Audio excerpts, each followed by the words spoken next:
Hello and welcome to Why Wasn't It Better? I am your host, Patrick Darms. And I am your co-host, Tom Paradiso. And on this episode, we're talking about the movie that had to save a franchise.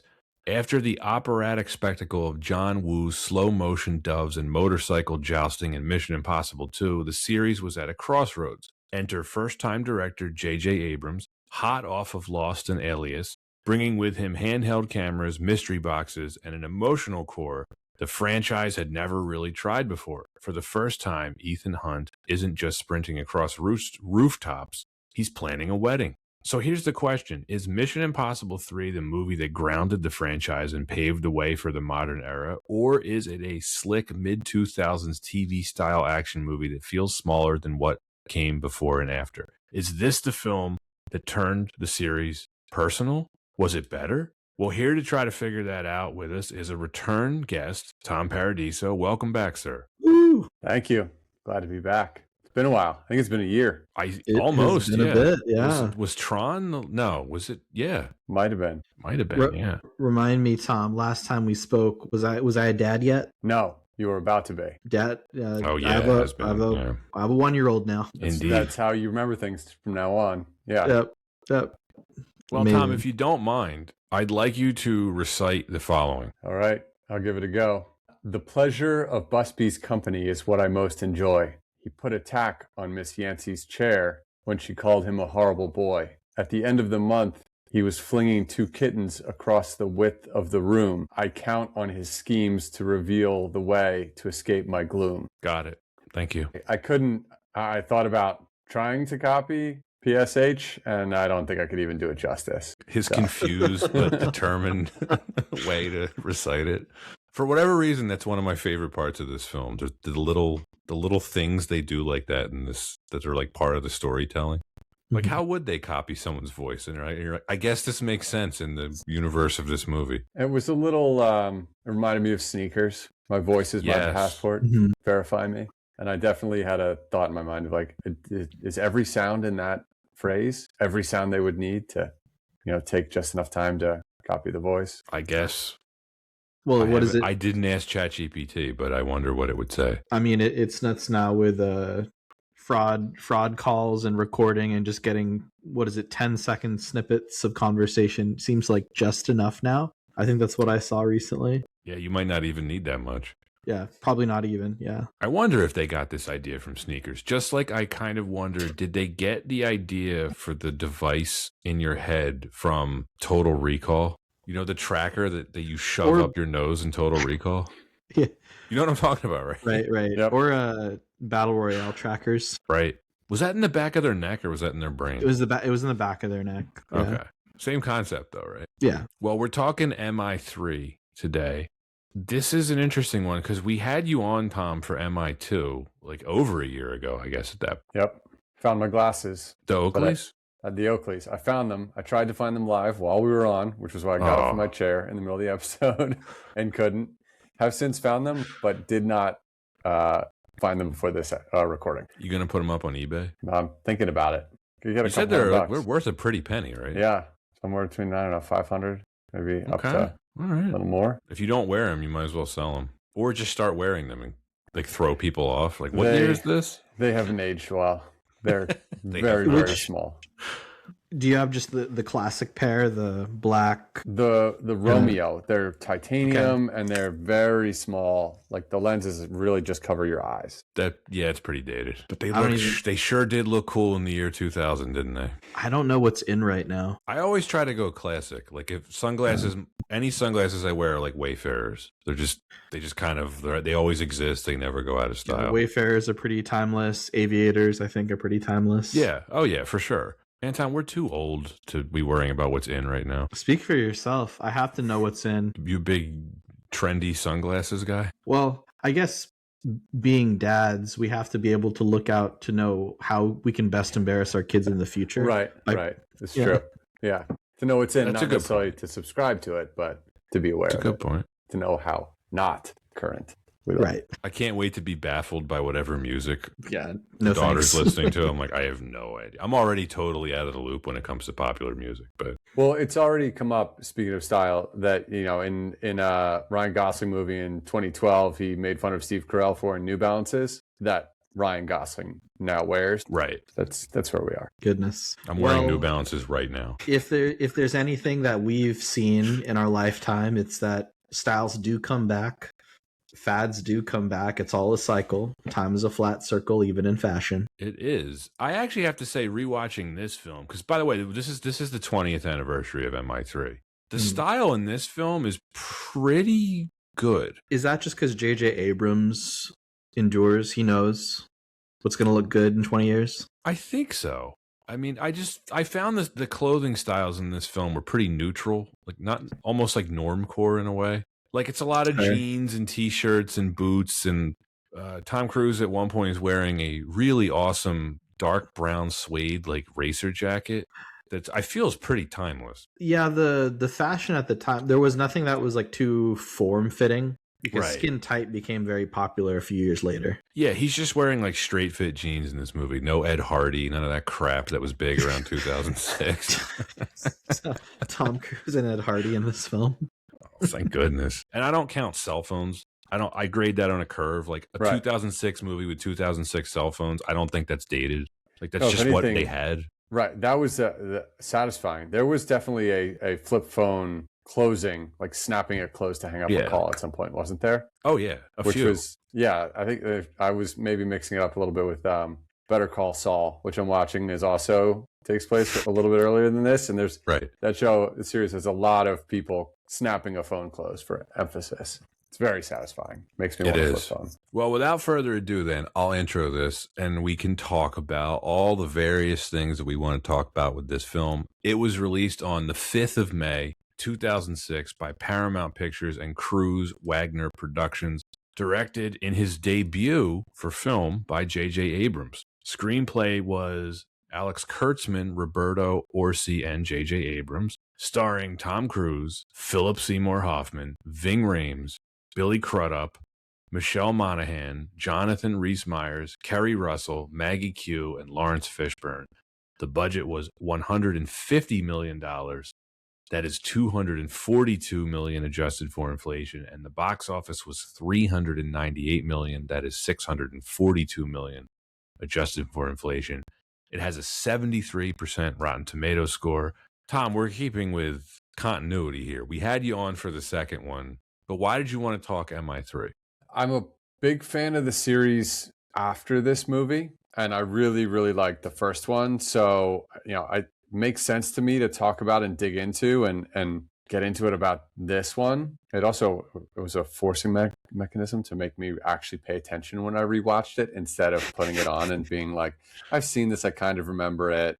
And then 2 hours and 5 minutes go by and I'm on to the next thing that auto starts. So I wanted to give this a deeper look than I had, because I do think that the series overall is a pretty highly ranked one for me.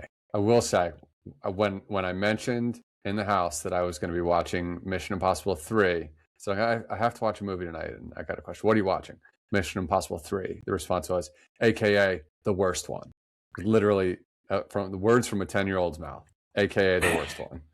He likes the second one better? I guess so. Interesting. That is interesting. This is probably one of the ones I watched the least, maybe the second one, but Anton, I hadn't seen this in probably 10 years. I saw this in the theater when it came out. I liked it, but I didn't really give it much thought. And I think a lot of people would agree. This is nobody's favorite. I've never heard anyone hate on this film other than Tom's son. And then I've never heard anyone proclaim their love for this. It just kind of exists. And when you mention MI3 to people, it seems like most people will say, oh yeah, it was pretty good, or Philip Seymour Hoffman was awesome.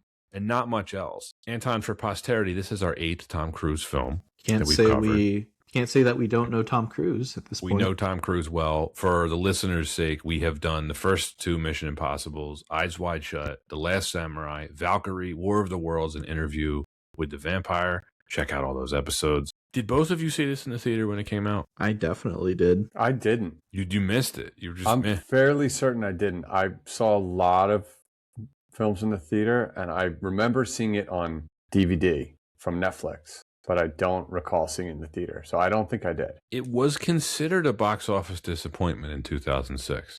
$398 on a $150 budget isn't spectacular. Anton, this is a series that's hard to analyze in some ways because the second film is seen as the low point. It is seen as a failure. And yet, if you adjust it for inflation, it is still the most financially successful of the entire series. And it is just such a unique series in that there's been a lot of course correction along the way and controversy along the way to get to where it is today, which is box office juggernaut. Except for the last one. Except for the last one. Because it was so astronomically expensive to make. But yeah, I mean, in the 2010s, they had an incredible run of films. But yeah, by this film came out, it was like a course correction, but we still didn't really know what the series was going to be. And I distinctly remember at the time, I would say this is really the only slump of Tom Cruise's career. This came out about a year after the Oprah couch jumping incident and the infamous Mount Lauer interview. He has, I think, very successfully rehabbed his image over the past 2 decades. But I don't know if you guys felt the same, but I mean, in 2006, it was like, oh yeah, Tom Cruise is kind of a weirdo. I mean, once it hit South Park, it's really got my opinion. It's really got my opinion, you know? That was the same year. Was that the year before this? Was that Year right before- around year War bef- of the Worlds? Yeah, I War thought of the it was- Worlds year before Yeah. this. He's pretty well liked now, 2 decades later. I think of all the image rehabs that anyone in Hollywood could have done, he's done the best job. He has a good PR team. So after this, I don't know. We don't have to go deep in his filmography. Pineapple Express was after this, and that was also him. You mean Tropic Thunder? Yes, I mean Tropic Thunder. Yes, I don't know why I confused the two. And what about with his involvement producing? Because this was a Cruise Wagner production, Yes. right? And the next one, which I told you, Pat, I watched at least the beginning of the next Mission Impossible. The first credit is a Tom Cruise production, not Cruise Wagner. It's a Tom Cruise production. So this is he was recovering himself a little bit at this time as well, right? Yeah, they broke up. His producing partner, Paula Wagner, they split at some point. It must have been around that time. He did that movie Valkyrie in between this one and the fourth Mission Impossible, which Anton and I really liked. Yeah, and you already mentioned Tropic Thunder. Interesting to see that he's consistently does work with Paramount. I mean, some of his biggest hits of all time, of course, with Paramount. Right. It's interesting to note he did work with Fox, 20th Century, for 2010s. I don't know if you remember this, Night and Day. Yeah, and I guess was that a hit? Kind of. It made back its budget, like it just little over double. So Okay, not I don't hard, think not it's bad, but not a memorable film, but no.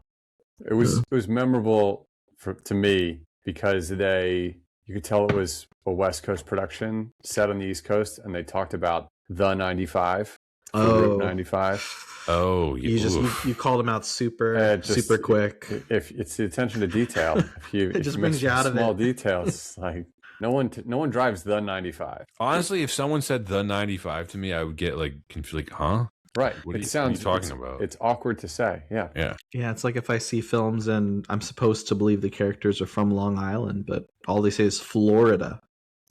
Yeah. Right. Yeah. Well, yeah, this was I guess the strangest time for his career. It's been pretty much smooth sailing throughout the 2010s, and recently he's I feel like once he did Ghost Protocol, he was back. Oh, then he huge. did Oblivion, and then Edge of Tomorrow is a really great movie. And then he by that point he was back. I can't wait to talk about Edge of Tomorrow. Are we supposed to cover that? Well, we cover whatever we want. It's true, we can. So before we get to the production history, we of course have to talk about the 6 degrees of Warren Beatty's sex life, which is our prevailing theory that all films can be connected via the sexual conquests of the one and only Warren Beatty.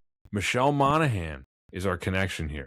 By way of Val Kilmer, by way of Cher. Monaghan was in Kiss Kiss Bang Bang with Val Kilmer, who dated Cher in the 80s. I did not know that. And Cher had a thing with Warren Beatty at one point.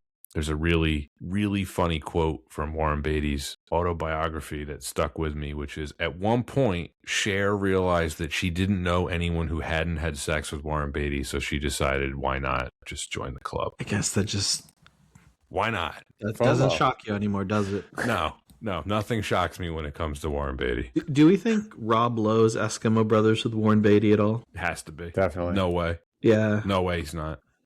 Because that's an interesting connection if you go Ving Rhames to Mike Myers to Rob Lowe. Because they connect. So, They do. Yeah. Rob Lowe. Because I figure Rob Lowe's also met plenty of women in Hollywood. Yeah, he's dodged some bullets too. I won't get into that, but No. anyway, production history for MI3. They began developing this in 2002, a couple years after the second film came out.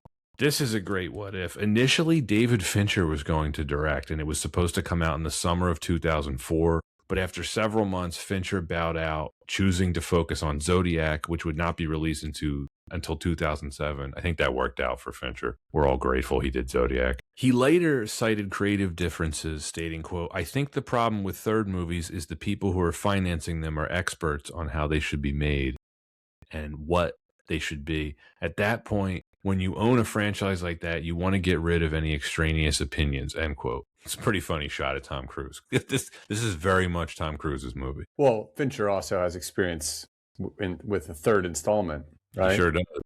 Yeah. And also, we know a lot about Fincher. He's not interested in people telling him what to do at this point. He does what he wants. All the better for it. So Cruise and producing partner Paula Wagner, they then chose Joe Carnahan, having enjoyed his 2002 film Narc. With Carnahan on board and they had a new screenplay, Kenneth Branagh was going to play the villain, a guy based on Timothy McVeigh. Carrie-Anne Moss and Scarlett Johansson were also cast. However, like with Fincher, creative differences ensued and Carnahan left the project in mid-2004. Impressed with the TV show Alias, Cruise asked J.J. Abrams to direct the film. Abrams signed on, but he was contractually obligated to finish work on Alias and Lost before he could begin work on this film, so Cruise agreed to delay production a full year. At $150 million, this budget was the largest ever given to a first-time director at the time. So Cruise clearly had a lot of faith in Abrams. And yeah, I guess that would have been a huge gamble at the time, just giving this big movie to this TV director. Which, just thinking about it now, I think more so in this, I think of this period of time, I think more with J.J. Abrams and Star Trek than I think about this film. Star Trek comes to mind first. I wonder if he learned a lot from this film, which he brought to the table for Star Trek. I can't see why not, but there's a lot of similarities. Yeah, there are. I mean, it's a lot of, the same two writers, Kurtzman and Orsi, for sure. We're going to cover that one eventually, Anton. By the way, it's the Kelvin timeline. That's what the reboot series is called. That's remember right, on one of the Star Trek episodes, you and I we're stumbling over ourselves trying to remember what that is called. It is the Kelvin timeline. Kelvin timeline.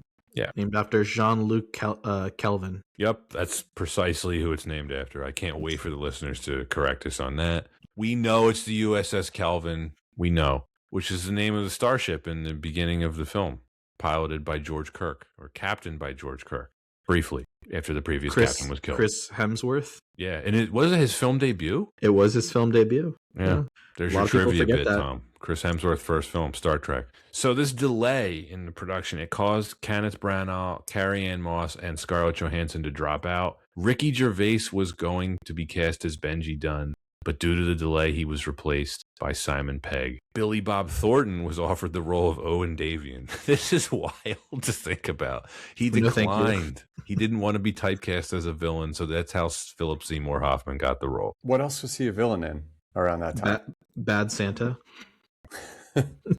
Is there a villain role we're not thinking of? I'm like, he usually plays like some lowlife. Yeah, he usually plays like a very morally gray character. I don't know, but I think we're happy Philip Seymour Hoffman took this role. You don't think I'll do it? Tandy Newton declined the opportunity to return as Nia Hall. I bet she did. She hated making the second film. The primary screenwriters, Orsi and Kurtzman, they came from Alias. They would go on to have extremely successful careers in Hollywood. We mentioned Star Trek. They wrote a couple of the Transformers movies. And then, rest in peace, Orsi, he passed away from a kidney disease last year. He was only in his 40s. Big respect. Yeah, big respects.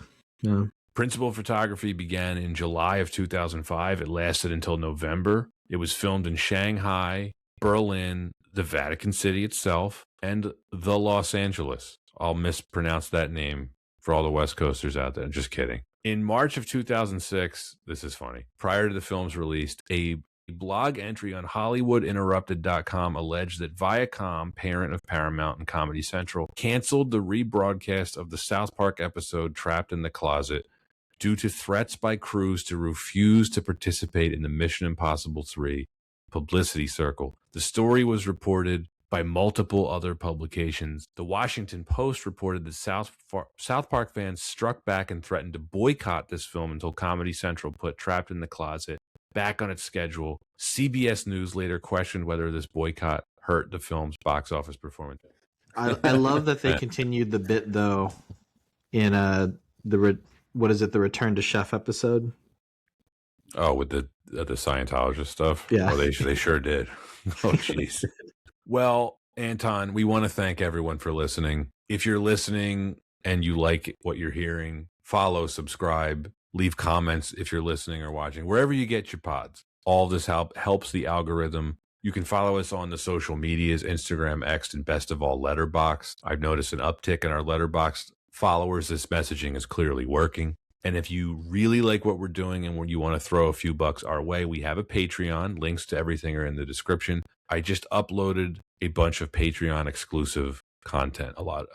Some of our older episodes, listeners may notice, are currently behind the paywall, and they will remain so. So if you want access to them, become a patron. And if you don't want access to them, don't. So, gentlemen, let's talk why wasn't it better. So the first reason I have here is kind of a run-on one, but I think this is worth talking about with this film. I said it stabilized the franchise without saving it. Makes sense. Because I can't say that this actually saved Mission Impossible. I don't think that happened until the fourth film.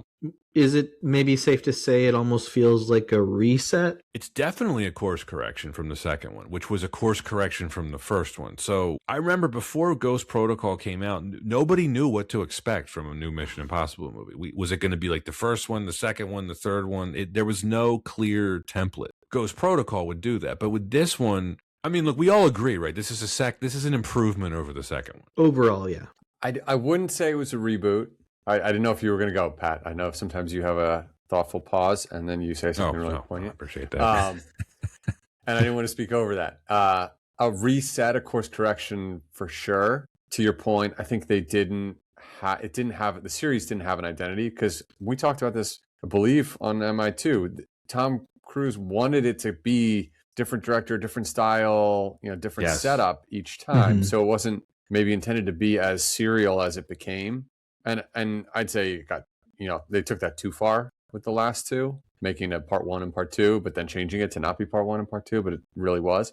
I almost say with the reset, that reminded me, Anton, when you said that, of the scene when Ethan rappels down and the wire's on his back and he drops right before the ground and stops. And my son was like, "Oh, it's a callback to the first one." Like you do a callback happens when you're acknowledging, right? Not when you're doing the same thing.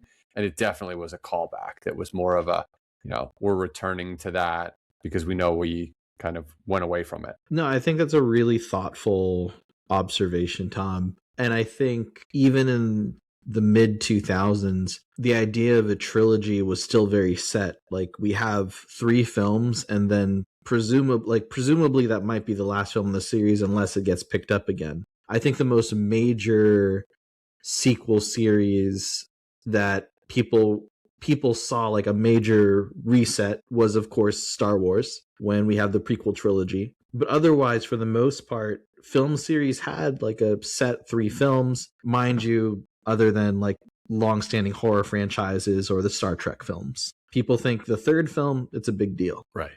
And then, of course, something like James Bond, people never thought of it as like the third one or the fourth one. It was just various James Bond movies. And of course, 20 years ago, they were approaching the series very differently than they were now. I mean, the past, 3 or 4 Mission Impossible films are all interconnected, and they are meant to be watched in sequence. Like this film, if you had never seen the first 2, it didn't matter. It had no impact on it really whatsoever. Other than like if you knew who Luther was, you'd be like, oh, he's from the first two movies, cool. But other than that, it doesn't really mean anything, which I kind of miss. I kind of miss when Ethan would be given a team and a mission and he would go on it and he would complete it and that would be the end of it. Much more episodic like the series. Yeah. Now, you can say plenty of things about, I think you put it pretty well, Tom. I think they got a little too carried away with the episodic thing that they were going towards. I think what they decided to do with Ghost Protocol, which is establish a template and try to stick to that stylistically, makes a lot of sense. Because if you don't have any context and you watch the first three films in a row, you're like, what the hell is this series? What is it doing? Especially the second one. Yeah. I think looking forward from this one, though, you see the beginnings of the template that they used right away with Ghost Protocol. The Benji on the phone with him, guiding him using the GPS tracker, that scene really stood out on this more recent watch. First, in my mind, just the long shot of Ethan running. It's like, there we go. There's the Tom Cruise running scene. But when, Benji answers the phone, he just answers it. It's not Ethan calling Benji, but that's very much the exact scene that's in every one of the movies that comes after. I feel like the Ghost Protocol kickoff with the next film, the series, as we now know, has a much different identity, but of course, a big part of that identity was also accepting popularity at the time, and I think heist films were very popular at the time. So a lot of incorporation into that, including like a larger crew, which again, this film set a really good precedent, a very likable crew around that. And, I personally, I was a big fan to see Simon Pegg in it. Yeah, it was great to see him show up. And in this kind of role too, you forget he started off as just the IT guy. Yeah, that was, I'd say, lucky timing with Ricky not being available. Yeah, he did. That happens a lot in Hollywood though. It's all about timing. Yeah, I don't want to turn this discussion into a MI3 versus Ghost Protocol thing, but I think this kept the series on life support, and I think the series probably would have fizzled out if Ghost Protocol wasn't a huge improvement over this one. I will make no disguise of the fact, I think Ghost Protocol is my favorite in the series. I really, really like that film. Yeah, I think that's a really good call on if this hadn't been, if this film was any worse, it could have probably shelved the series, because Hollywood already showed, or even just thinking of the Dark Universe series that Tom Cruise is a part of, The Mummy was one bad film out of, I think, 3, and then they just completely shut down that series. They just pretend it doesn't exist. For at least a decade. Now it's back on life support again. Right, right. And even then, this one took time. I mean, this was 6 years after the second one. It took them another 5 years to do Ghost Protocol. So it wasn't a sure thing. That's true. I guess we should cover that eventually, Ghost Protocol. Why not? Yeah, I'd welcome an invitation back to continue. Yeah, the movie's so good. I was looking at the timing, though, because Casino Royale came out 6 months later, which means it was in production. And I think when you get into 4, 5, 6 on the Mission Impossibles, they start to really go head to head with the Bond movies. I mean, I hate to say it, they're better than the Bond movies at that point. I enjoy those Mission Impossible films really a lot more than the Daniel Craig ones. I hate saying that, but Rogue Nation has a lot of similarities to Spectre, and it mops the floor with Spectre. Like, it's that is the movie that Spectre could have and should have been, which is, quite sad, but it's good for Tom Cruise. Well, let's talk about the cast then. I forgot how good Cruise is in this movie. He's given it all. I mean, he's never bad, but I was going to say he's given it all here. Yeah, he wasn't anything. I think the biggest thing, or like one of the coolest things that they could have done, was just give him more to work with as a character. We've really only seen Ethan very one-dimensionally of loving his team, loving his country, and working on missions, but it added a lot of new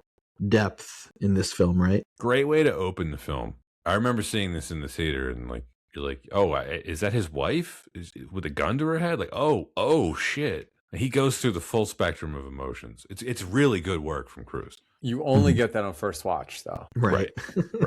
But even then, when they go back to it later, yeah, you're on your first. It's not her. Yeah, that's a good point. But he doesn't. Right. But even, I mean, even as as a storytelling tool, I think it works best the first time. And then after that, it looks like a lot of movies that came out in the past 10 to 15 years, where you get some sort of high tension scene and then you rewind the clock, a week or two or a few days. Yeah, it's a good How do we point. arrive here? It was more fresh in 2006. Very much. Yeah. So That may be do the we most like dated. this direction for his character of him falling in love and basically being retired from field work and he's just a teacher? Like, do we like this for Ethan Hunt? I think this was so telling of what a Hollywood script was for a third film in a trilogy. It's bring the main character, like the main character has changed immensely and something reels them back into action. And personally, I thought that it was fun because already it almost makes me think about the first film in which all of the original characters have either died or moved on or have become traitors. And once you have that reset of expectation, I think a good changing of expectations is, well, what's happened to our hero ever since he's moved away from Oakley's in the second film. Settle down in midlife. Right. Settle down, get married, have a family. I don't know that it works. I think it works in a vacuum for this film, but everything that's happened since, it is kind of strange to watch this. And you're like, well, he just goes back to field work and he's still doing it into his 50s and 60s. And they basically put his wife in like witness protection or something in the fourth movie, right? Yeah, and that's why I feel like this worked for this film. Yeah. It was a very conscious decision. It was a very safe decision. And probably writers and producers felt like this is a good way to get the audience hooked. Because, hey, like, what's going to get him back into action? It's going to be an emotional tie. Maybe he's a little rusty, which we'll talk about a little bit later. Ethan Hunt, maybe not A+ in this movie. I don't know. I mean, it's not too far away from Live Free or Die Hard. I think of that film as well in the same era. And it was John McClane's retired. What's going to bring him back? I'm trying to remember the plot of that film. His daughter's life becomes in peril. Right. So very similar. Yeah. Emotional stakes. Yeah, I agree with you. It worked for this specific film. I think it was also reflective of just kind of the plot devices at the time. It was, acceptable. If not, some of them were overused. The having the get together, getting a call. I need to leave. What's my excuse? Some party supply we need. Yeah. I immediately thought of Meet the Parents. Pouring Tom Collins mix down the drain. I gotta go get some more Collins mix. We're all out. We're out of ice. I gotta get it. It's very cliche. And this is not the only series that has done something like this, like you said, Tom. They do this in Fast and Furious. We're out of Coronas. I need to go get some more. We do get a deeper relationship with Luther here. I that's my favorite part about this film is Luther's like, you forgot how good we are, and like they get to deepen their relationship. It's a far more interesting relationship than Ethan Hunt and his wife. The friendship of the Ethan, bromance. It definitely is. I mean, it's Cruise was very wise to keep Ving Rhames around through the series. Oh yeah, huge constant, fan favorite. Best thing about this, other than Cruise, is I think Luther throughout these films. He's really only at the end of Ghost Protocol too. It's like they remember at the last minute. They're like, we should probably bring Ving Rhames back for a cameo here. Super worth it to have been there. Oh yeah. So I think this film does a lot of good things. I mean, we'll talk about it a little bit later, but the inner workings of the IMF get shown here, which I really like about this film. The first two films, you don't really have any idea how it works. Like, he just gets missions. It sort of involves the CIA, but it's not really clear. But this, it gives it like an actual bureaucracy and a building and an infrastructure and employees. And that's pretty cool to see.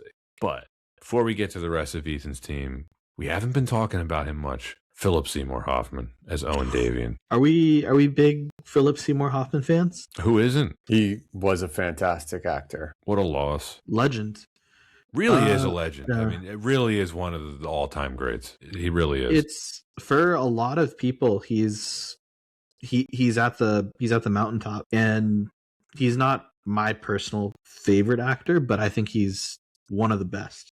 And I think that's. No, there's not a lot of room for argument. No, he could do it all. He had incredible range. There was no role he couldn't do. I think he had stuff that he was better suited to. Like, in my opinion, no one is ever done better at playing a slob. Like, he just, if you needed someone to play just like a slob dirtbag. Have either of you seen his last film called A Most Wanted Man? No, I've never seen that one. Yeah, but I've heard that one is absolutely worth checking out. He plays a German intelligence service officer who is a chain-smoking, alcoholic, complete mess of a person who is investigating suspected terrorists in Hamburg, Germany. And it's just like right up his alley. It's like the perfect Hoffman role. And of course, this role he can play good guys, he can play a villain. I think he liked playing villains very much, but he loves playing very troubled people. Yeah. Have you guys ever seen Love, Liza? I don't think I have. No, that's an old one. I know it's on the list. It's a good one. It's almost it's in this weird category of, it's a classic of his, but also it falls under tragicomedy, because while the circumstances are very dark and sad of like why his character has an addiction, the film is Philip Seymour Hoffman huffing gasoline a majority of the film, which makes for some pretty entertaining scenes. Sounds like it, yeah. Wow. I think he did more than anyone could ask with the role for this, to the point where, it could have been even better if it had been written. I just think, his presence is amazing, and him and Cruise going. Role. It's nothing. That's the problem. Is like it's all him. It's not the script, right? And you can tell that like there's almost too little for him, but he sticks to it. I don't. When he and Cruise go head to head in the plane, as well as in the scene where he kills his wife, it's just the intensity on both of them. It made me think of Magnolia. And I want to revisit the way they interacted in Magnolia, because it's so different and it's completely believable in both of them. But I'd say my biggest problem is that without more in the script for him to say, I think physically he didn't embody the character, or at least there was a disconnect for me. Like, I don't believe him fighting Ethan to be realistic at all. It just, he wasn't like big enough like Gandolfini to be a physical threat. And he was just too out of shape. Like he's better off as kind of like I don't know. Like this is nothing like The Master, obviously, right? Where it could have been how it was filmed, how it was written, whatever it is. Yeah, it's a little off. I hear what you're saying. The believability of him is just more cerebral than anything. He's the mind game villain. He's not the physical type. I know what you mean. No, he's not going to run a 6-minute mile. I think you're right, Tom. I think it's a fault of this film they don't use him enough. His performance is A+. He's a wonderful villain when he's on the screen, but there's not a lot to his character. He's not in the film that much. And I think it's a flaw in the film that they just don't use. I'm not saying they needed to necessarily bring him back for another film, although I wouldn't have complained if they had. I shouldn't be blanking on the recurring villains in Rogue Nation and Fallout. But he's a better developed, what is his name? The villain. The guy with the glasses. Not coming to mind, but I know exactly who you mean. He's a better developed, better used villain than Owen Davian is in this film. You know what the problem is? This was written by TV guys. They wrote him like a TV villain. You know what? That's a really good point.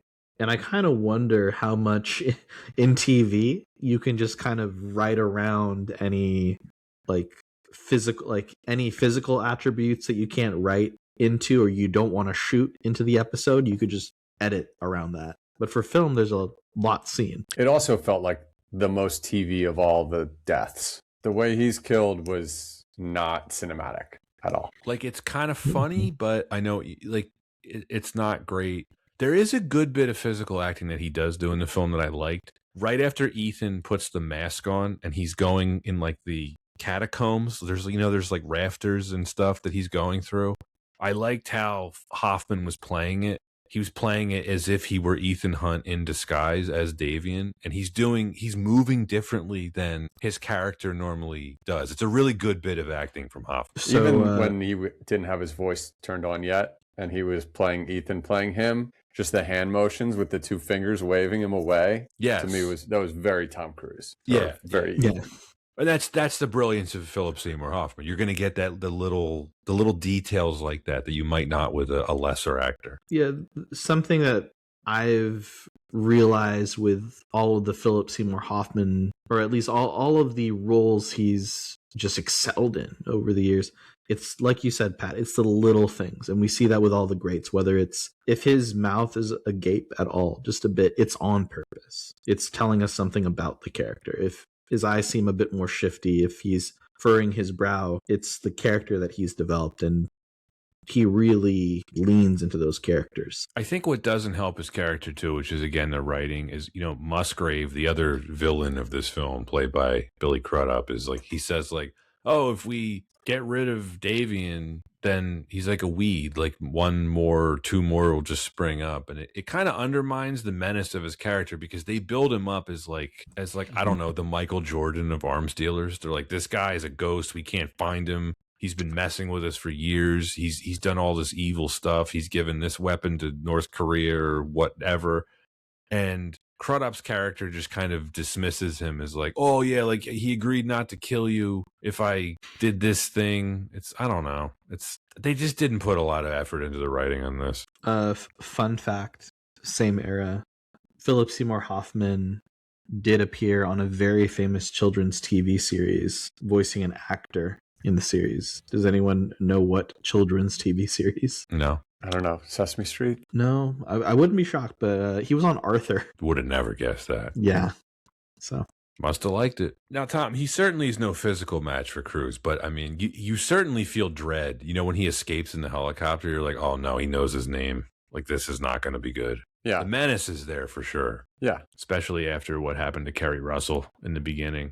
By the way, that still freaks me out when the bomb goes off in her head and her eyes go in opposite directions. It's like one of the creepiest things I've ever seen in a film. Yeah, good call. It's just like, what's that noise? It's like, it's not even loud. Bad way to die. Very freaky. I was waiting, even knowing it's not going to happen, waiting for the scene when Ethan realizes he's got one in his head and it's like, all right, I'm going to try the same thing, right? You're just like, even when you know he's going to survive, obviously, you're like, oh, he really uses the same method was his solution to zap it. It's like, this didn't work last time. At least they set it up in the beginning so it doesn't just come out of nowhere. I guess that's good writing. There were a number of, I think, callbacks to little things that they gave you early on, like lip reading. Right. It's kind of throwaway stuff. The lip reading is creepy in a way. He's got really good hearing. They're like, how did he hear us? Yeah. So we have a first here, and this doesn't really have anything to do with the cast, but I included the note here, so I'm going to read it. This is the first time we ever see a Predator drone on film. Would have been completely new to audiences in 2006. I remember, of course, hearing about them because of the war in Iraq, but unless you saw one on the news, this was the first film, Flying Killer Robots, which is what it is. Moving through the rest of the cast, Simon Pegg lucked out, but we're fortunate, I think. I like him in this role. A little chunkier, Simon Pegg. He slimmed down. Yeah, never a muscular guy, but you become a field agent, you have to get in shape. But yeah, just a bit more trim in future films for sure. We talked about Ving Rhames, love Ving Rhames. Yep. Maggie Q, love her too. Pretty high on my list of like what happened to her. I haven't seen her much of anything recently. The last thing I really saw her in was you ever see the Nikita series that was on, I think, USA maybe? Yeah, I was a big fan. I was even of just that universe, like La Femme Nikita. Yeah. They rebooted that a few times. We're going to cover one of the films, Anton, Point of No Return. Yeah, at some point. The Bridget Fonda one? Yeah. So we brought up, or at least it's not great. Yeah. But it's got the really, really good Harvey Keitel role. Do you remember as the cleaner? Vaguely. Yeah. It was pretty direct remake, wasn't it? Oh, it was complete ripoff. Yeah. Well, yes. It's just missing Jean Reno and his the better cleaner. Yeah. Victor the Cleaner. Is that one of the best Jean Reno roles? It's got to be. Oh, it's iconic. It's so visually stunning film.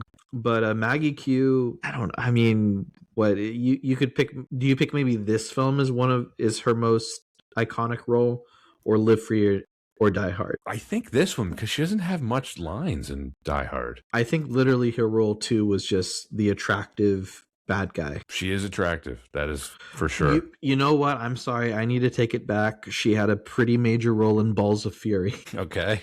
She was one of the leads. Yeah, so she plays Zen in this film, one of the members of the team. The other team member is Jonathan Rhys Meyers. playing Declan Gormley, which is I would have liked to have seen either one of them return to the series. I really like them. I think this is one of my favorite teams in the whole series. I really like this IMF team. I think it really did set a good template for the future in just we got to have fun chemistry. This was a much more fun film than 2. Yeah, it was. I think it was a good step in the evolution of the team. It's not my favorite, though. I think you get into the ones with Benji, with Jeremy Renner, add in Ilsa Faust, and is she an official team member? She's in enough of them. Yeah, she is in enough of them. You're right. There's been enough of them. I mean, what's nice is the series has had more films to be able to evolve and put together like the prime team, and they really dialed in on what's the best amount of screen time for the favorite characters. I know that Fast and Furious needed about 5 films till they got the right mix. I really struggle to tell some of those ones apart. The Fast movies, they really. That was the one in Brazil. That one's pretty good, right? It's like my favorite one. Okay. You mean your favorite one that's not Tokyo Drift? Yes, that's right. Okay. Thank you. Yeah, I wish Maggie Q and or Jonathan Rhys-Meyers had returned to the series. Preferably Maggie Q. Another, sorry, but just on that, she didn't die though, did she? She got shot and she apologized for getting shot. Right, she apologized. Sorry. Yeah, no, she's in a sling on the plane. Yeah. She's also in the hero shot, which is actually, this is probably a weakness of the film. This is a terrible ending to this film when Ethan is, I guess, introducing his wife to his coworkers, and there's like the slow motion. Yeah. It looks like they're at someone's birthday party at Dave & Buster's. They're all like, yeah, clapping in slow-mo. She's in there. She made it. Lawrence Fishburne's character, I wish they had brought him back too, because they do some pretty good misdirection with him. He's an actor I like, and it's like, it seems like he would have been someone that you'd think they would have wanted to be back in the series. They more or less gave his role to Alec Baldwin. Yep. Baldwin did well with it. He did do well with it, but I'm like, I love Lawrence Fishburne. Yeah. That's another one too, where this really benefits from the first watch, where I will say they do a good job of setting him up as you think he's the bad guy. Mm-hmm. It's like a logical way that they set him up. I don't have anything to say about Billy Crudup. I think his character's kind of stupid. Generic. Muskrat. His daddy plays golf with the president, so for whatever reason, he felt the need to betray his country. Sure. I completely forgot Aaron Paul's in this movie. This is hilarious to me. That's a pretty early Aaron Paul. Well, it's funny because remember when Julia's telling Ethan, like, don't let him drink too much? They really should have changed it a little, like, don't let him get into the meth. That'd be a little out of the telling. meth closet. Vince Gilligan at the time would have been like, how did they know? How'd they know? We have an Eddie Marsan sighting. Fun character actor. Has almost nothing to do in this movie. They do nothing with him. Yeah. No. But he's there multiple times when you think he's already been killed off. Oh, so I wrote that down. Did either of you notice this? He survives the whole thing, right? He just disappears from the movie. Oh, yeah. He survives the beginning in Berlin. Then he has like a nose bandage on. He's there at the end in Shanghai, and he just kind of vanishes. They don't show him getting killed. All right, now here's the question. Do we think Ethan slept with Lindsay? Because he doesn't deny it when Luther asks him. Sure. I think it fits in his character that he didn't. Yeah. It fits with his character that he didn't. Fair. He's a loyal guy. Yeah. His savior complex that they really lean into in the later ones. I think that it's Tom Cruise. So it would have gotten in the way of him, or he definitely would have gone out of his way to do the more virtuous thing, which is not hook up. Didn't stop him in the second movie with Nia Hall. Nope. Just saying. I forget. There was no romance at all in Edge of Tomorrow with Emily Blunt, right? No. Yeah. Well, do they kiss at the end? I hope they didn't, but no. He just gives her, flashes a smile, like a Tom Cruise smile. It's kind of like in Top Gun Maverick, where it's just like it's just him lying in bed with Jennifer Connelly, and they're just like he's like laughing in their little beach hut. Right. It's like, yeah, dude, it's Jennifer Connelly. Like, come on. Which I've seen that beach hut like in real life. Is that in La Jolla or wherever it was? It's literally on the lot. It's a little.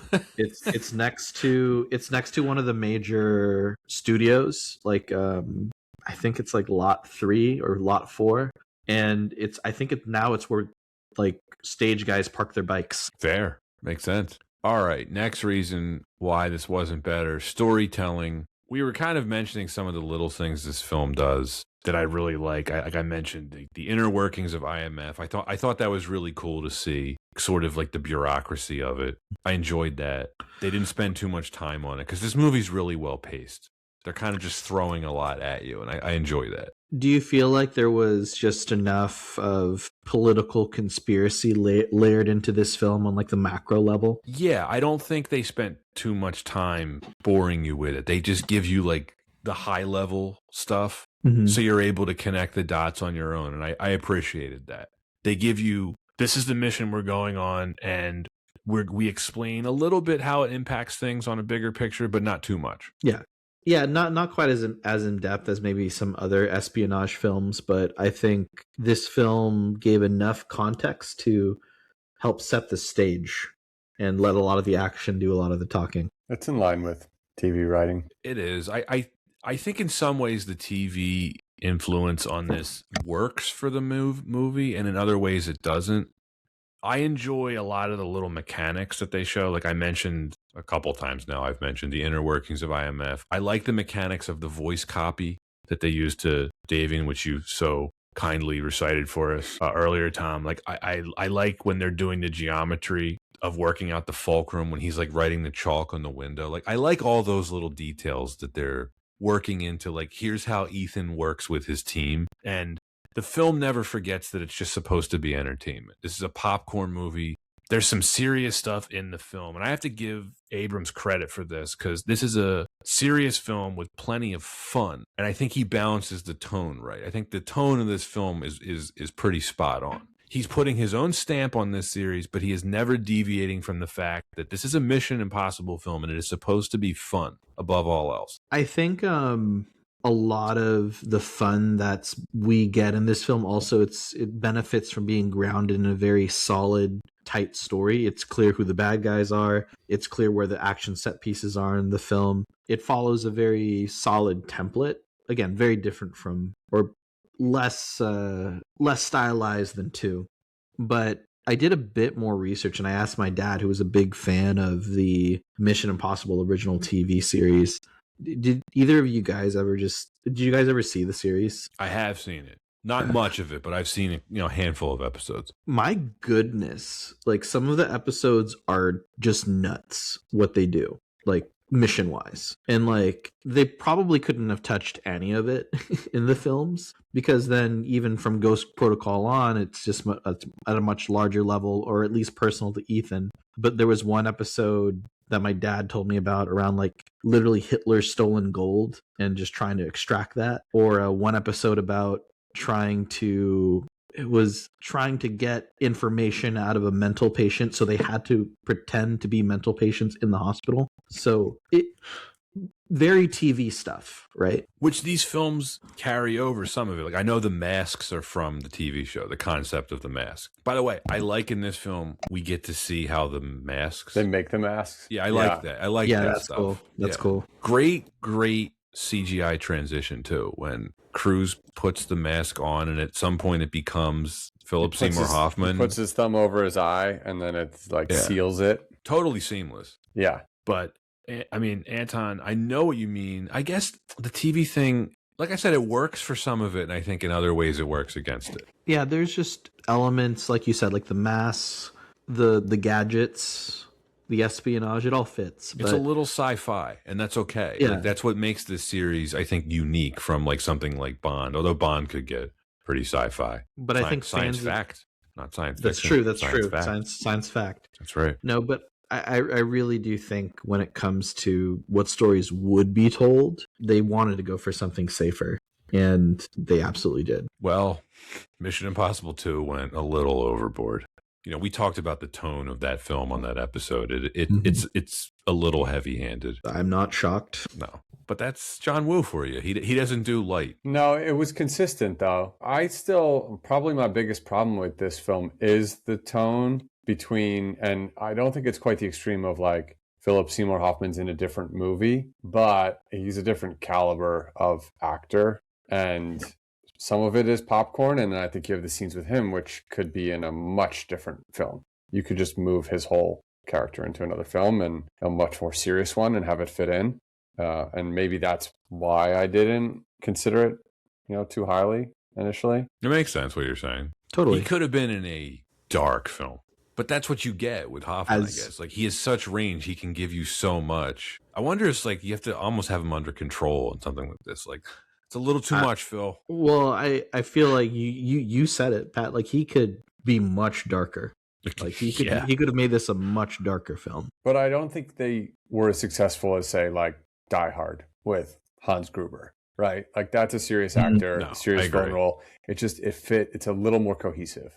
This was a little, and probably you could chalk it up to the writing, directing, I don't know, or just the fact that it's more like getting a film actor in a TV series for a short story arc. Yeah, I mean, Philip Seymour Hoffman is a bit of a chameleon acting wise. Character actor, lead, he fits on TV, and I don't think people would really bat an eye if he was on TV either. No, I mean, that's one of my favorite things about Hoffman. It's like, would you call him a lead actor or a character actor? I would say both. I mean, he didn't matter to him. Yeah, he knew whatever the assignment was, he knew the assignment. He would do cameos. Like, have either of you seen Cold Mountain? Oh yeah, long time ago. Yeah, you remember he's in that for like 5 minutes as some preacher.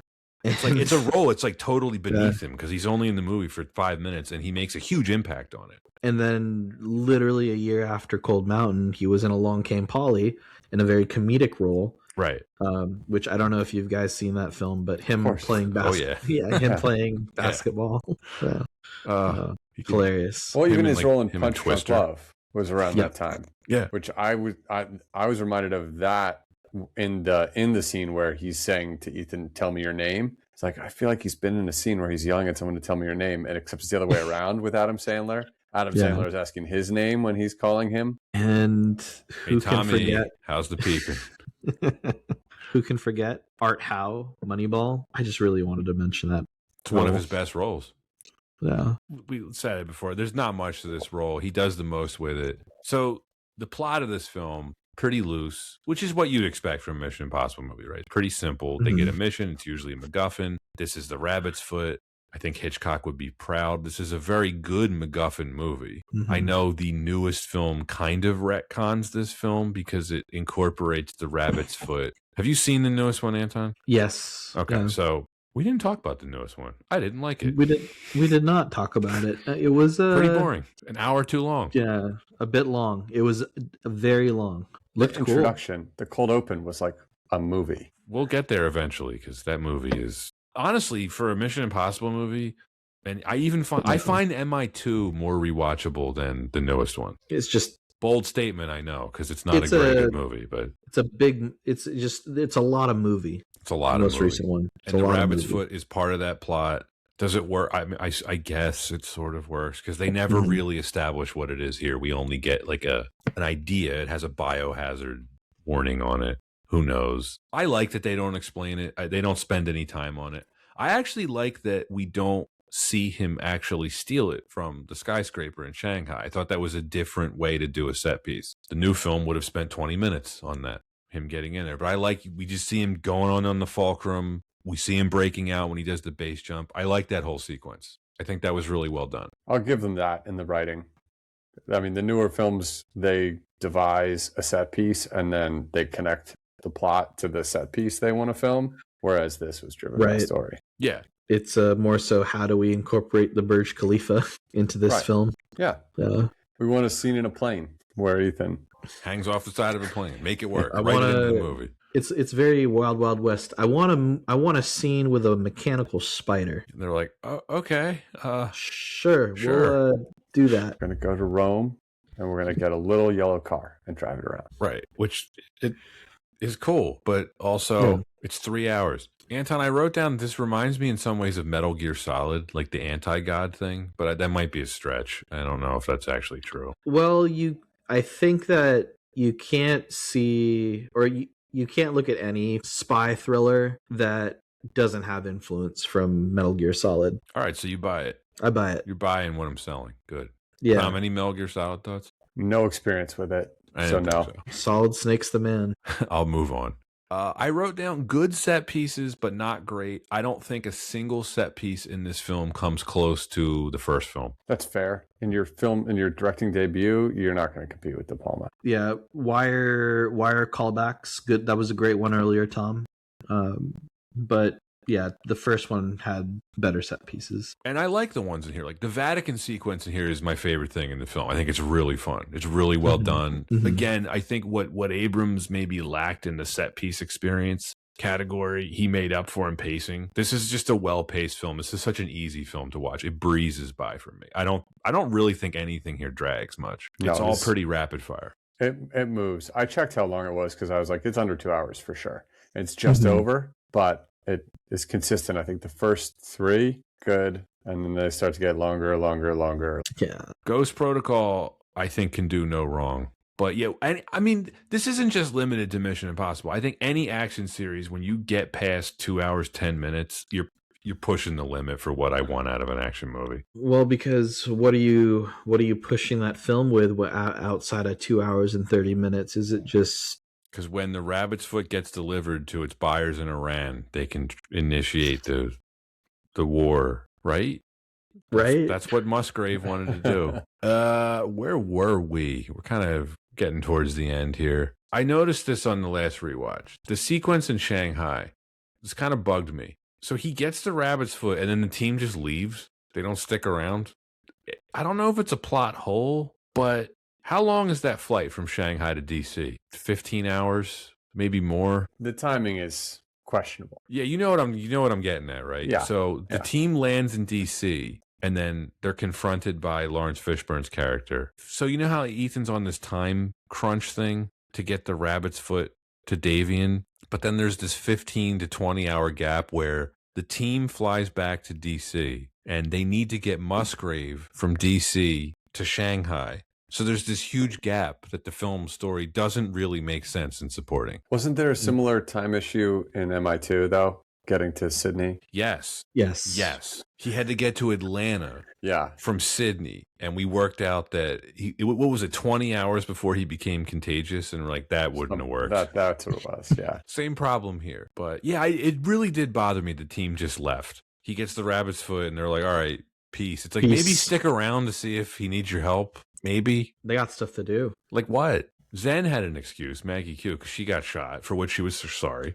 But Luther and Declan, they had no excuse. Luther's got stuff to do. He's got to record Arby's commercials. Luther's gotta go check on Uma Thurman. This whole thing is where I think the film, the whole Musgrave collaborating with Davian thing, where he's justifying it to Ethan. He's like, you work with him, and it's Christmas. It's like, all right, man. They didn't know what to do with this character. And then, again, I don't know if it's a plot hole. Definitely stupid. Ethan doesn't kill him after knocking him out. Like, come on, Hunt. What are you doing? Just leaves him unconscious? You got to be kidding me. Did he kill a lot of people in the first couple? He does in the second one. He does in the second. You just think, like, maybe don't leave that guy alive. And then, of course, we do get the hilarious bit of one of my pet peeves in any action movie is someone who has no idea how to use a gun just kills a bunch of people. I actually really liked him explaining to Jules how to shoot a gun when he's like stuttering from and then the brain bomb clip on that guy, just every bullet. The look on Musgrave's face is actually pretty funny though. When he realizes he's been shot, he looks like he doesn't understand anything that just happened. What if he broke the rabbit's foot, just burst open when he dropped it? Could have happened. Yeah, they should have thought about that. All right, last reason. And then we'll come to a close here. Everything else is our last reason. We can just kind of lump a bunch of stuff together. We've been talking about the influence of TV on this. It was, of course, directed by J.J. Abrams. I don't really see the budget in this film. It's shot like a TV movie. Very overexposed lighting, which I don't know if either of you noticed. It's like a lot of scenes have that milky, glowing look to it. He just frames a lot of things like he was filming an episode of Alias or Lost. It doesn't look nearly as good as the two films that came before it and then the films that came after this. It looks very, very small. Even the action sequences look small to me. Would you have been interested to see a David Fincher Mission Impossible? Of course.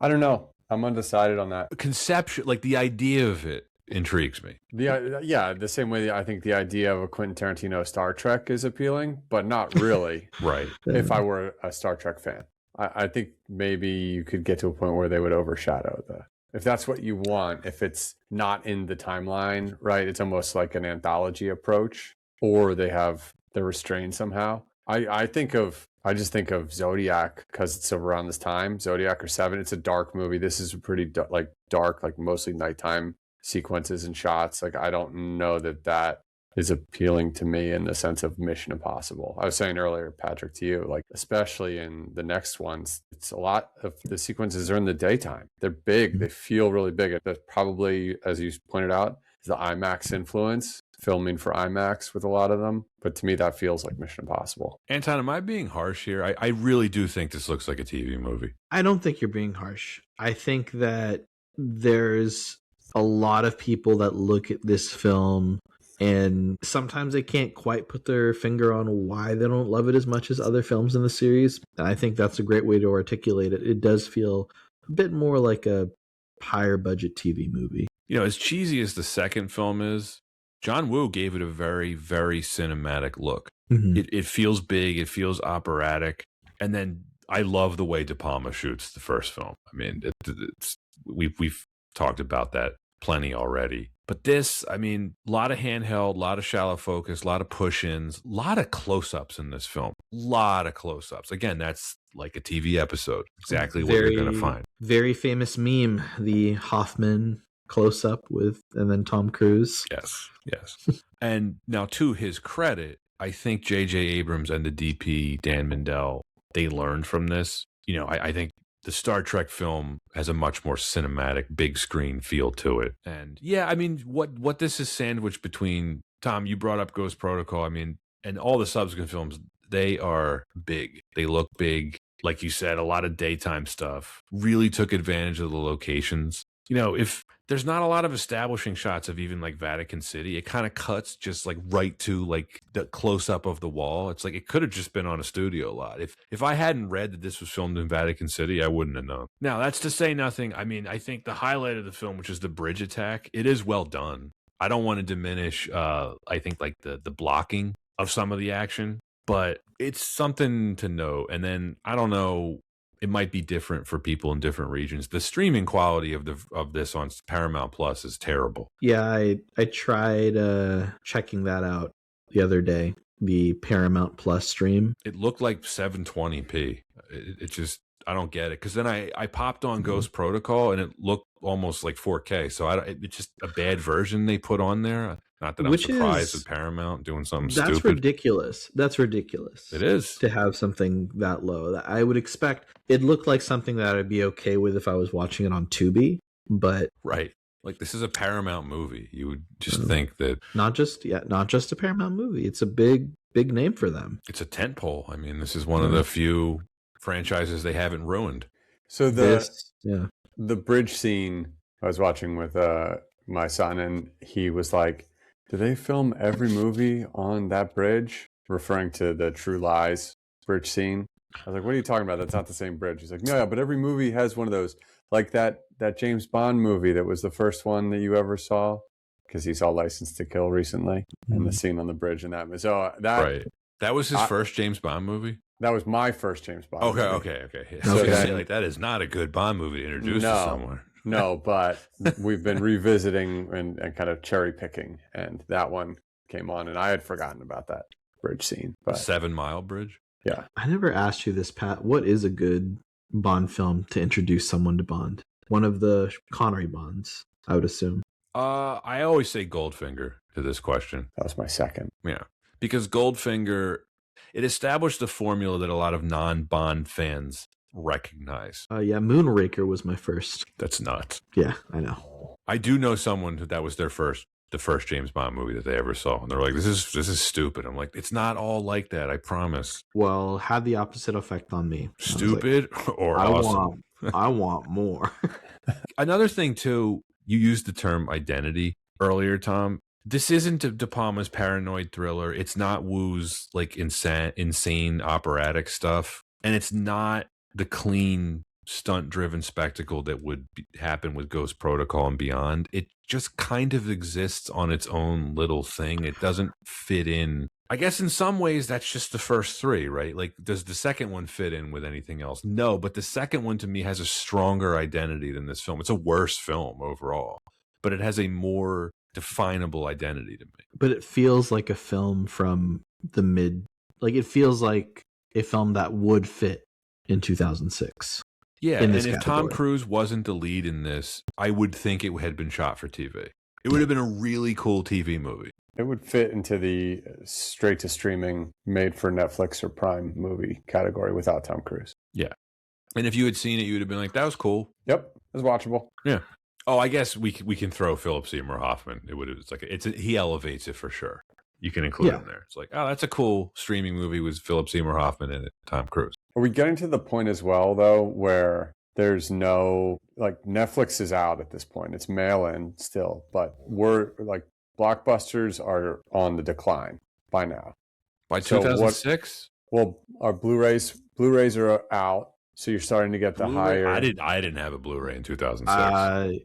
2006. They were expensive. That was still pre PS3. And PS3 was the first. PS3 had the Blu-ray, right? Yeah. Which was 07. But I don't think that I started buying Blu-rays until I want to say 09 or 2010, right around there. But my question is, are we getting into the time where you don't have the second wave of DVD sales / interest? This would have been the tail end of it for sure.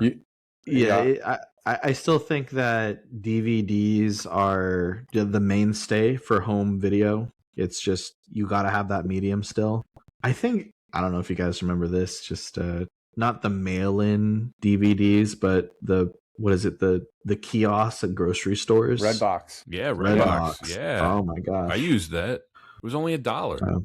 Great way to watch a lot of movies. And then there were a bunch of abandoned Redboxes when they went out of business. People tipping them over and cracking them. Just DVD still in there. Yep.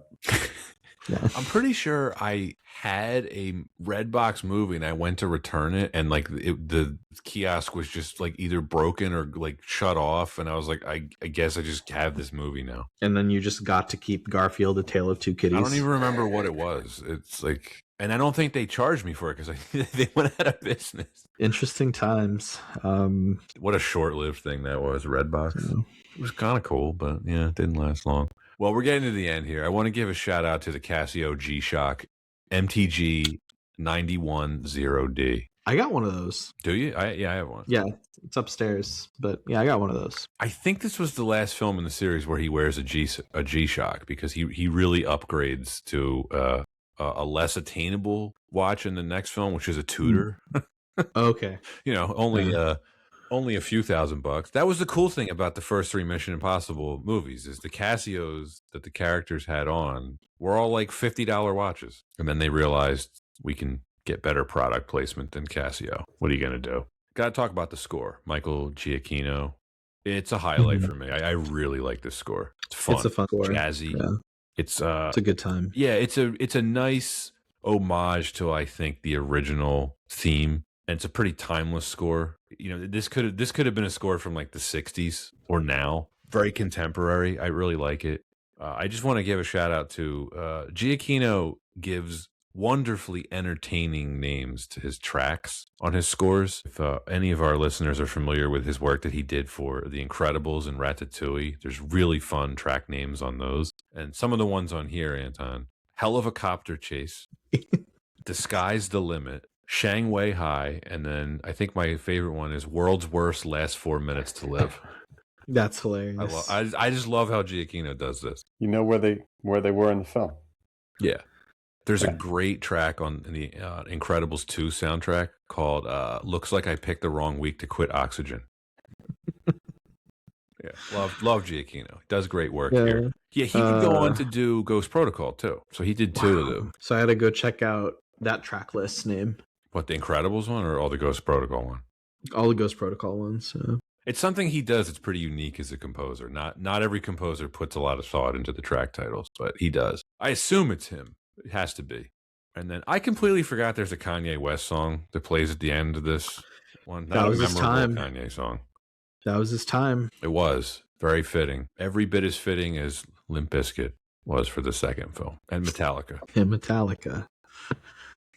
Did they stop doing that? I don't remember Ghost Protocol having an artist like that doing a song for the film. I think a lot of films moved away from that. Yeah, that makes sense. But yeah. That's it for the notes. Got anything else we can add? Just we did this segment in a previous episode. I just did want to do a short little segment return, little nod. 2006. This is a shout out for Pete. Fallen Soldiers, or Bad Film from 2006. This will bring you back. I enjoyed it, but it was a bad film. Anyone remember Grandma's Boy? Yeah, absolutely. That was one that lived on after a terrible box office showing. Yeah.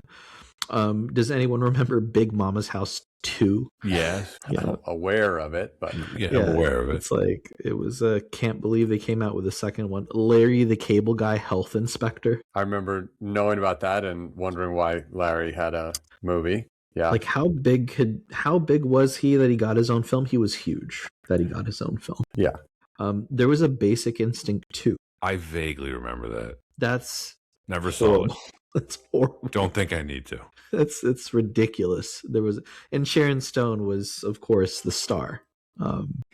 This is actually one that I hope that we visit soon, just because I think we need to talk about more Nick Cage, The Wicker Man, 2006. Oh boy, remake. A lot of bees in that one. And then just two last films, and this was just interesting because WWE, even to this day, is just everywhere culturally.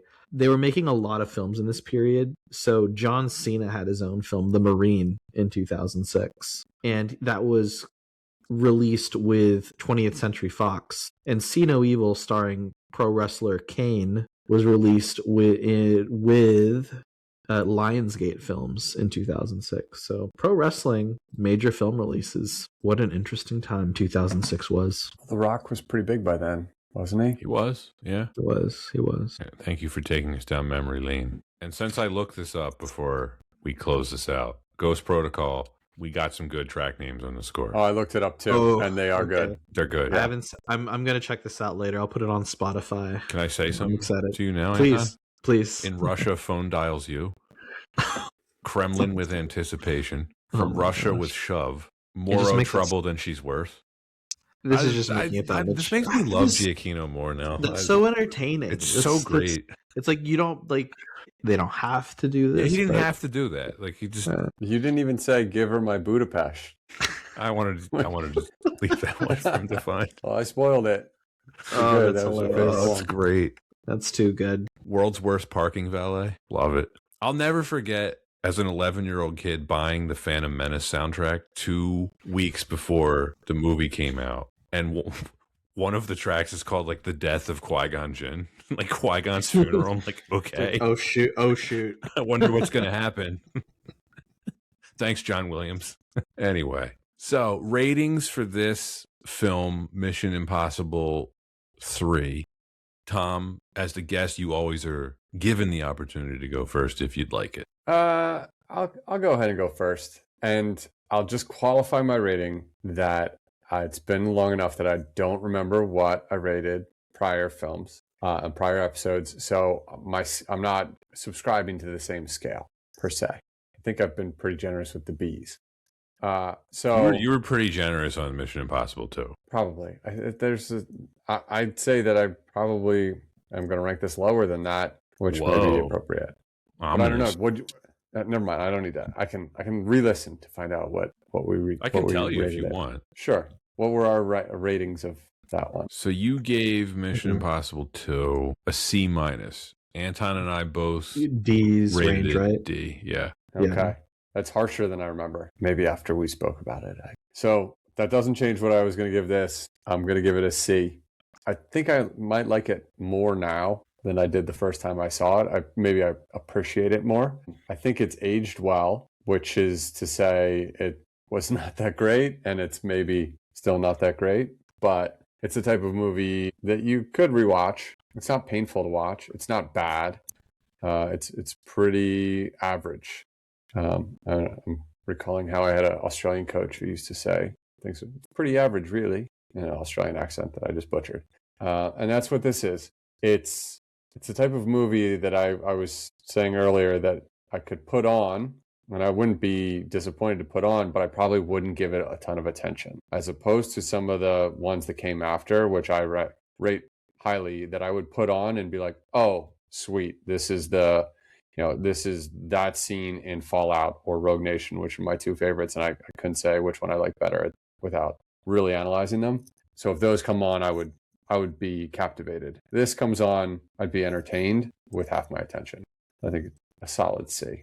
Yeah, I respect this film and I admire this film in a way, because I think if this hadn't done well, we of course wouldn't have gotten the subsequent films. And I think this did a competent job of keeping the franchise on life support. And this basically had one mission, which was not impossible, but maybe difficult, which was just don't suck and be better than the second one. And by that metric, this was successful. But I don't love this film.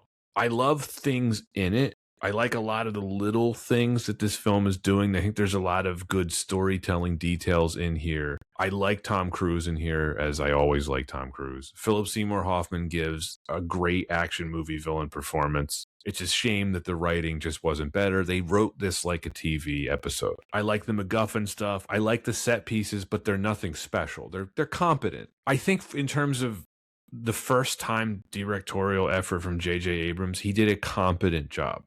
And what did I say earlier? This film just had to not suck and be better than the second one. And by that bar, I think it's pretty good, just not great. It is very watchable because of how it's paced. I was actually surprised how easy it was to watch. I watched it twice in the past week. It really did breeze by. So I have to give it a lot of points for that. I think based on the talent involved, though, you would expect some A-level material, and it just didn't do that for me. But I'm gonna give this a B-. I think it's pretty good. It's pretty watchable. I would certainly put this on again and watch it. I don't have any major complaints other than the stuff we talked about, but it's nothing serious. It's interesting comparing this film to 1 and 2, and knowing that while there are a few things that we can point to with this film being the predecessor to Ghost Protocol and how it influences Ghost Protocol, the film itself, not bad. I'm very impressed with J.J. Abrams' first directorial debut. And I think while it does have a very TV movie-esque quality, I'm fine with it. I think he really knows TV. His crew really knows TV. And TV is enjoyable. But I think that's what also brings this film to this mediocre valley. And that's not a horrible thing.